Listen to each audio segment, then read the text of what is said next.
الاستعداد الجيد للامتحان يتطلب عدة خطوات واستراتيجيات لضمان أن تكون جاهزاً بشكل فعال عند وقت الامتحان. إليك بعض النصائح العملية للتحضير بشكل جيد. التخطيط والتنظيم. 1. تحديد المواضيع والمنهج كاشة. اطلع على المنهج بشكل كامل وقم بتحديد النقاط الرئيسية والمواضيع الهامة التي ستظهر في الامتحان. 2. إنشاء خطة دراسة.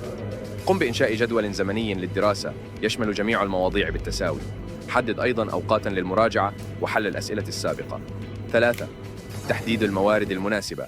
استخدم الكتب الدراسية، الملازم، المواقع الإلكترونية، وأي مصادر أخرى تساعدك في فهم المواد بشكل أفضل. الدراسة الفعالة. 1. القراءة والفهم. قم بقراءة المواد بانتباه وحاول فهم المفاهيم بدقة قبل المرور إلى المفاهيم التالية. 2. مذاكرة منتظمة. قم بمذاكرة المواد بانتظام لتعزيز الاستيعاب والتذكر على المدى الطويل. 3. حل الأسئلة والامتحانات السابقة. استخدم الأسئلة السابقة لفهم نوعية الأسئلة ولتدريب نفسك على الإجابة بسرعة ودقة. الاستعداد النهائي قبل الامتحان. 1. مراجعة شاملة. قم بمراجعة جميع المواد قبل يوم الامتحان النهائي وتأكد من أنك تفهم جميع النقاط الرئيسية. 2. النوم والتغذية الجيدة.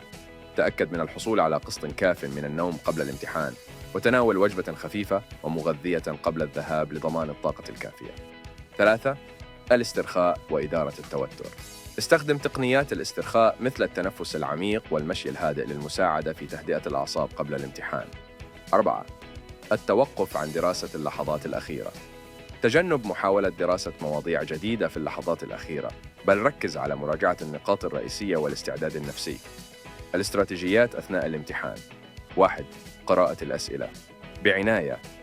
اقرأ الأسئلة جيداً قبل الإجابة لضمان فهم ما يطلب منك. 2. توزيع الوقت بشكل مناسب. حدد الوقت المناسب لكل سؤال وتأكد من عدم الإفراط في الإنفاق على سؤال واحد على حساب الآخر. 3. الإجابة بدقة ووضوح. كن متأكداً من توضيح أفكارك وإجاباتك بشكل واضح ومنطقي. باتباع هذه الاستراتيجيات ستكون مستعداً بشكل جيد لمواجهة الامتحانات وزيادة فرص نجاحك فيها.